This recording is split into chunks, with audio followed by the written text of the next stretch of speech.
All right, what's going on? Welcome back to the channel. So a question that I tend to get asked quite a bit in my DMs whenever someone, let's say, comes across my content or they've been following me for some time is, Herb, how can I make more money in my business, or how can I start increasing my revenue? Which I personally think is a loaded question, given that, you know, I don't really know where they are in their business. I don't know how long they've been doing it. I'm not sure what they're selling. But either way, I'm going to try my best to give you 3 practical ways, regardless of the level that you're at in your business, whether you've been doing this for 1 month, whether you've been doing this for 1 year, or whether you've been doing this for 10 years. I think that some of the things that I'm going to be sharing with you in this video, you're going to find applicable. I had a little OCD kind of kick in right there, but we're going to leave it in the video anyways. Now, the first thing that I start to notice with entrepreneurs that are maybe struggling to either hit that next peak or hit that next maybe spot in their business, whether they're stuck at $10,000 a month and maybe they're trying to go to $50,000 a month, or maybe those that are stuck at $100,000 for the year and now they're trying to get to maybe $250,000 or wherever you are, is they don't necessarily know what they're selling and they don't know who their audience is that's actually willing to buy. There's a difference, especially when you're putting out content. There's a difference between what you're selling and what you're putting out in terms of the pieces of content, of creative, of visuals for your audience to see. A big mistake that a lot of entrepreneurs, especially those that are starting to go into more of the social media route, whether they're on LinkedIn, Facebook, Instagram, TikTok, YouTube, it's kind of all the same, is they start getting a hit of, this is what a lot of views feels like, and this feels cool to have the followers, this feels amazing to have all of these comments, this engagement, people telling me how amazing or how funny the video is, but that view or those views don't always translate into dollar signs. The reason for that is because they don't necessarily understand the psychology of their audience, of what they're willing to buy, how they're willing to buy, in the time frame that they're willing to buy, and quite frankly, they don't even know what services they're offering or what their product is, let alone what problem they're looking to solve. And so one of the things that I usually say is, you don't need the biggest audience. People look at me, and I wouldn't even consider myself a bigger creator. I mean, obviously that's subjective, right? Or that's maybe just my thoughts behind it of what I consider to be a bigger creator. So across my platforms, I'm sitting right around 45,000 on Instagram. We have just over 700,000 over on TikTok. I'm over 110,000 here. And then on Facebook, on my personal side, which is where I have the majority of my followers, I'm sitting at right around 80, or possibly by the time you see this video, it's going to be 80,000 followers. I bring that up to tell you that it's not just about the following and it's not just about the followers, but it's about how you portray yourself and what problems you actually solve through the message that you put out. We call that message monetization. And so really the first place that I always tell entrepreneurs is start. Who is your ideal customer? What problem do they have that you think you can solve, at least at a high level? And can you do it repeatedly? And can you duplicate the process to the point where maybe you can remove yourself if maybe you are possibly doing a more of a done for you type of service? Can you possibly teach it to someone else? Is it something that you can systematize? Is it something that you can automate?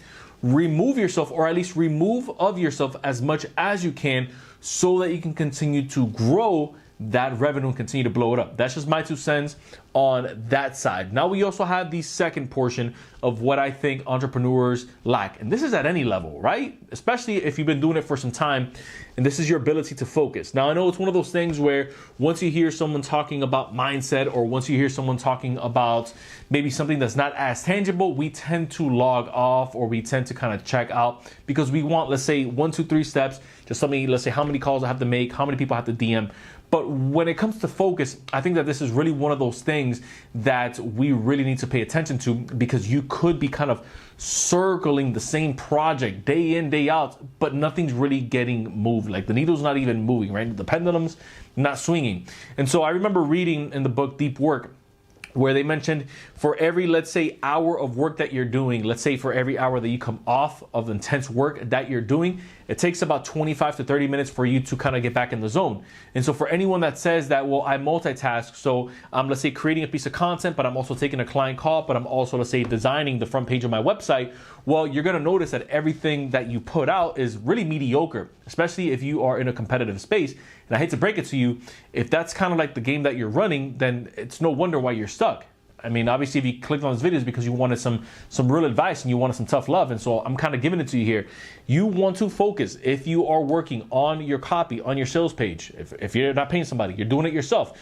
You want to focus on that specifically for that hour, for those 2 hours, for that day alone. And now I'm not this guy that says you have to be working for 12 hours a day in order for you to build your businesses. In fact, I'm the guy that thinks more about if you focus for 6 hours and you block everything out for those 6 hours, like you're in a cave, you're in a zone. Obviously, you have small breaks in increments within your day. At that point, I think you can beat out the person that says, well, I'm working 12 hours, I'm working 14 hours a day. Because look, 9 times out of 10, these guys are not working 12 hours a day. In fact, they're really working 2 hours a day, but they happen to space it out within 12 hours. Now, the third and final piece to this puzzle of making more money in your business, and this is a hard one, because a lot of people think that what they do well. But in reality, a lot of people, what they think they do well, it's actually not even a standard in the marketplace. And that's a tough pill to swallow. We've all had to swallow that pill. I mean, there's things still that I do to this day that I'm like, yeah, I could be doing this a lot better. And even things that I'm like, man, I absolutely crushed it. I turn back around and I'm like, yeah, that kind of sucked. But I think that you kind of have to have that mindset, especially as you continue to grow your brand and scale your business. And the thing that I'm talking about is you have to let go of what you think is good for what's going to be great. And you have to be willing to let go of what's great if you want to be exceptional. If you want to make a good amount of money, you can be okay at what you do. If you want to make a substantial amount of money where now maybe you're living a little bit better than your neighbors, if you're the type of person that keeps up with the Joneses, right? Then you can maybe leave good for great. But if you want to be the type of service, the type of product, the type of leader in a marketplace where when they mention a product, when they mention a problem, when they mention an issue in your marketplace, you're one of the top 3 names that pops up, whether it's you or your business. Because there's really 4 phases that people go through. Can't remember where I heard this, but there's 4 phases that people go through. So now I'm going to ask you where you think you are in this phase.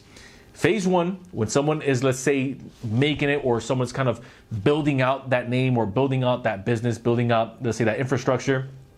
When you introduce yourself to people or when your name comes up, they say, who the heck is Irv? And then you get to the point where they say, get me Irv, right? And then you get to the kind of like the third part of the phase where they say, get me someone that's like Irv. And then once you've kind of fallen off, people say, who's Irv? So I can't really remember where I heard that, but I wanted to tie it in with this because oftentimes when you're building your business, you could be in a space where maybe you're not really doing as good because maybe you're half-assing it, right? And so maybe you're in that space of, who's Irv? But when you start to kind of carry over into get me Irv, that's when you know you're actually making a difference, and that's when you know you're doing some exceptional work. When you carry over into, let's say, get me someone that's like Irv, that means that now you've become a person that's maybe more of a high status, that possibly some people can't afford your service, or some people may not necessarily appreciate the type of work that you do, so they may just try to get a knockoff version of you. And then when you go all the way to the other side of the kind of like of the meter here of who's Irv, that means that you've fallen off in your marketplace and you haven't stayed top of mind with your clients, and you haven't stayed top of mind in your marketplace because your work was pretty good. Maybe a couple times you had some great work that you put out. Maybe it was your input or maybe it was your output. But again, if you want those exceptional results where everyone else in your marketplace is earning $250 in a year, you're earning $250 in a month, right?